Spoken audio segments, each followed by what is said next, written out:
Praise the Lord. കർത്താവിൻ്റെ അതിപരിശുദ്ധമേറിയ നാമം വാഴ്ത്തപ്പെടുമാറാകട്ടെ. അനുഗ്രഹിക്കപ്പെട്ട ആ നല്ല സമയത്തെ ഓർത്ത് കർത്താവിൻ്റെ മാനവും മഹത്വവും പുകഴ്ചയും അർപ്പിക്കുന്നു. നമ്മളേറ്റവും ക്ഷയിച്ചു പോയ ചില സമയങ്ങളിൽ, ചില സാഹചര്യങ്ങൾ എന്തൊക്കെയോ കാരണങ്ങളാൽ ഒട്ടും മുൻപോട്ട് പോകാൻ കഴിയാതെ ക്ഷയിച്ച് മുൻപോട്ട്, അതിൽ നിന്ന് വലിയൊരു വിടുതൽ നൽകാൻ പരിശുദ്ധാത്മാവിന് കഴിയും. ന്യായാധിപന്മാരുടെ പുസ്തകം 6-ാം അധ്യായം അതിൻ്റെ 6-7 വേദഭാഗം ഇങ്ങനെയാണ് വായിക്കുന്നത്. ഇങ്ങനെ മിദ്യാന്യരാൽ ഇസ്രായേൽ ഏറ്റവും ക്ഷയിച്ചു. ഇസ്രായേൽ മക്കൾ യഹോവയോട് നിലവിളിച്ചു. ഇസ്രായേൽ മക്കൾ മിദ്യാന്യരുടെ നിമിത്തം യഹോവയോട് നിലവിളിച്ചപ്പോൾ ഏറ്റവും ക്ഷയിച്ചു പോയ ഒരു സാഹചര്യം ഇസ്രായേലിൻ്റെ മക്കളുടെ മുൻപിൽ ഉണ്ടാകുകയാണ്. ആരാണ് ഇസ്രായേൽ മക്കൾ? ദൈവത്തിൻ്റെ സ്വന്തം ജനമെന്ന് പേർ ചേർക്കപ്പെട്ട ജനമാണ് ഇസ്രായേൽ മക്കൾ. മോശെ മുഖാന്തരം മിസ്രയീമിൻ്റെ അടിമത്തത്തെ മാറ്റി വിടുവിച്ച് പുറത്തേക്ക് കനാനിലേക്ക് കൊണ്ടുവരുന്ന സ്വന്തം ജനമാണ് ഇസ്രായേൽ മക്കൾ. എന്നാൽ ന്യായാധിപന്മാരുടെ പുസ്തകത്തിൽ വരുമ്പോൾ ഇസ്രായേൽ മക്കൾ മിദ്യാന്യരാൽ ഏറ്റവും ക്ഷയിച്ചു പോകുന്നു. ദൈവത്തിന് സ്തോത്രം. പുറപ്പാട് പുസ്തകം 1-ാം അധ്യായം പഠിക്കുമ്പോൾ ഇസ്രായേൽ മക്കൾ മിസ്രയീമിൽ പെരുകിത്തുടങ്ങി എന്ന് കാണുന്ന അതേ ഭാഗവുമായി നോക്കുമ്പോൾ ന്യായാധിപന്മാരുടെ പുസ്തകത്തിൽ ക്ഷയിച്ചു പോകുന്നു എന്ന് കാണുന്നു.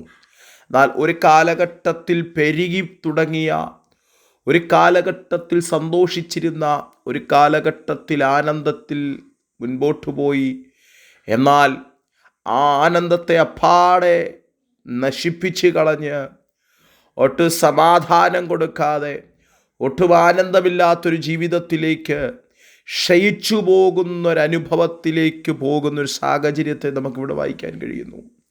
അങ്ങനെയാണ് വായിക്കുന്നത്. ഇങ്ങനെ മിദ്യാന്യരാൽ, എങ്ങനെ തൊട്ട് മുൻപിലത്തെ വേദഭാഗങ്ങൾ പഠിക്കുമ്പോൾ കാണാൻ കഴിയുന്നു.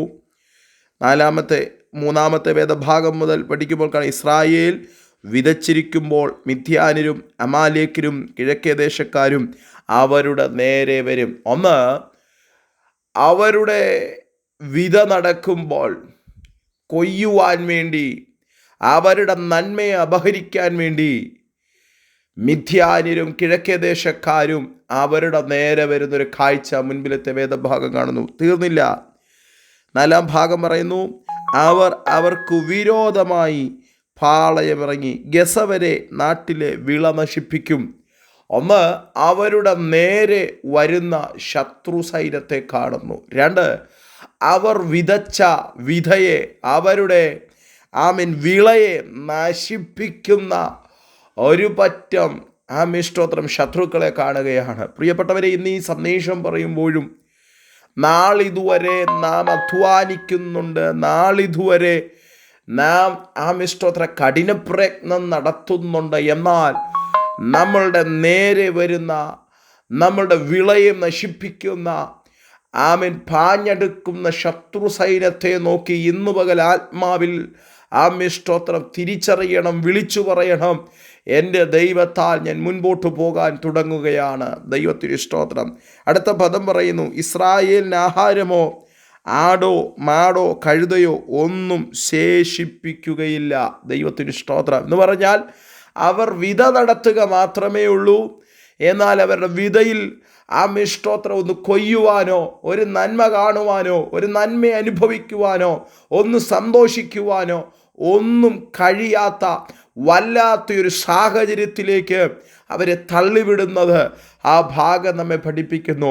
ഇങ്ങനെ എൻ്റെ ഈ വചനം കേട്ടുകൊണ്ടിരിക്കുമ്പോൾ, ഇങ്ങനെ ഏതെങ്കിലും ഒരു സാഹചര്യത്തിനകത്ത് അധ്വാനിക്കുന്നുണ്ട്, കഠിന പ്രയത്നം നടത്തുന്നുണ്ട്, ഒട്ടും സാഹചര്യങ്ങൾ സമ്മർദ്ദങ്ങൾ കൊണ്ട് തകരുന്നതല്ലാതെ മുൻപോട്ട് പോകാൻ കഴിയാത്ത സാഹചര്യ സമ്മർദ്ദങ്ങൾ വലയ്ക്കുന്നുണ്ടെങ്കിൽ, ഇന്നു പകൽ അതിനകത്തുനിന്ന് നമ്മെ പുറത്തു കൊണ്ടുവരാൻ, ഇന്നു പകൽ അതിനകത്തുനിന്ന് നമ്മെ വിടുവിക്കാൻ കരുത്തുള്ള ഒരു ദൈവത്തിൻ്റെ കരം ചലിക്കുന്നുണ്ട്. ആമേൻ പറഞ്ഞ് ദൈവത്തിൻ്റെ വചനത്തെ സ്വീകരിക്കുക. കർത്താവിന് സ്തോത്രം. അടുത്ത പദം ഇങ്ങനെ പറയുന്നു, അവർ തങ്ങളുടെ കന്നുകാലികളും കൂടാരങ്ങളുമായി പുറപ്പെട്ട് വെട്ടിക്കിളി പോലെ കൂട്ടമായി വരും. അവരും അവരുടെ ഒട്ടകങ്ങളും അസംഖ്യമായിരുന്നു. അവർ ദേശത്തെ കടന്ന് നാശം ചെയ്യും. പ്രിയപ്പെട്ടവരെ, ഇങ്ങനെ മിഥ്യാന്യരാൽ ഇസ്രായേൽ ഏറ്റവും ക്ഷയിച്ചു. എങ്ങനെ ക്ഷയിച്ചു? വലിയ കൂട്ടമായി വന്ന് നാശങ്ങൾ കൊയ്ത് സമാധാനം കൊടുക്കാതെ, സന്തോഷം കൊടുക്കാതെ, എല്ലാ വിളയെയും നശിപ്പിച്ച് കളഞ്ഞ്, ആഹാരമോ മാടോ കഴുതയോ എല്ലാത്തിനെയും നശിപ്പിച്ച് വല്ലാതെ പീഡിപ്പിച്ചു കൊണ്ടിരിക്കുന്ന, വല്ലാതെ അപഹരിച്ചു കൊണ്ടുപോകുന്ന ഒരു വല്ലാത്ത ജീവിതത്തിലേക്ക് മുൻപോട്ട് പോകുമ്പോൾ അതിനകത്തുനിന്ന് ദൈവം ഒരു മനുഷ്യനെ ചൂസ് ചെയ്ത് ദൈവം ആ വ്യക്തികളെ, ഇസ്രായേൽ മക്കളെ പുറത്തു കൊണ്ടുവരികയാണ്. എൻ്റെ ഈ സന്ദേശം കേട്ടുകൊണ്ടിരിക്കുമ്പോൾ ആരോഗ്യോ പരിശുദ്ധാത്മ പറയുകയാണ്, നിങ്ങളെ ചൂസ് ചെയ്ത്, നിങ്ങളെ തിരഞ്ഞെടുത്ത്, സ്തോത്രം, ഇന്നലകളിൽ അനുഭവിച്ച നാളിതുവരെ സ്തോത്രം കണ്ട ചില വേദനകൾക്കകത്തുനിന്ന് കർത്താവ് പുറത്തു കൊണ്ടുവരാൻ പോകുകയാണ്. അങ്ങനെയാണെങ്കിൽ കർത്താവിനോട് നമുക്ക് ഒരുമിച്ച് പറയാം, കർത്താവേ, എൻ്റെ ഈ വിഷയത്തിനകത്ത് ദൈവത്തിൻ്റെ ഒരു വലിയ കരം ചലിപ്പിക്കണം. ഞാൻ അനുഭവിക്കുന്ന ഭാരത്തിനകത്ത്, എൻ്റെ കുടുംബം അനുഭവിക്കുന്ന പ്രതിസന്ധികൾക്കകത്ത് അങ്ങയുടെ കരമൊന്ന് ചലിപ്പിക്കണമേ എന്ന് പറയാം.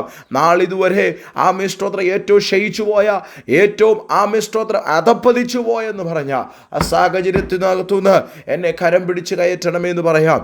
വളരെ പ്രാർത്ഥനയോടെ, ദൈവാശ്രയ ബോധ്യത്തോടെ നമ്മെ കരം പിടിച്ചുയർത്തുന്ന, കരം പിടിച്ച് നടത്തുന്ന, ഏറ്റവും ക്ഷയിച്ചു പോയ അവസ്ഥയിൽ നിന്ന് ഏറ്റവും പെരുകി തുടങ്ങുന്ന, ഏറ്റവും അധികം ശക്തിയോടെ പോകുന്ന ഒരു കാലഘട്ടത്തിലേക്ക് നമ്മെ പിടിച്ചനയിക്കുവാൻ പരിശുദ്ധാത്മാവിന് കഴിയും. നമുക്ക് വിധേയപ്പെട്ടുകൊണ്ട് ദൈവസന്നിധിയിൽ പ്രാർത്ഥിച്ചുകൊണ്ട് ദൈവാശ്രയ ബോധ്യത്തോടെ ദൈവസന്നിധിയിൽ മുൻപോട്ട് പോകാം. കർത്താവ് വചനങ്ങളാൽ നമ്മെ അനുഗ്രഹിക്കട്ടെ.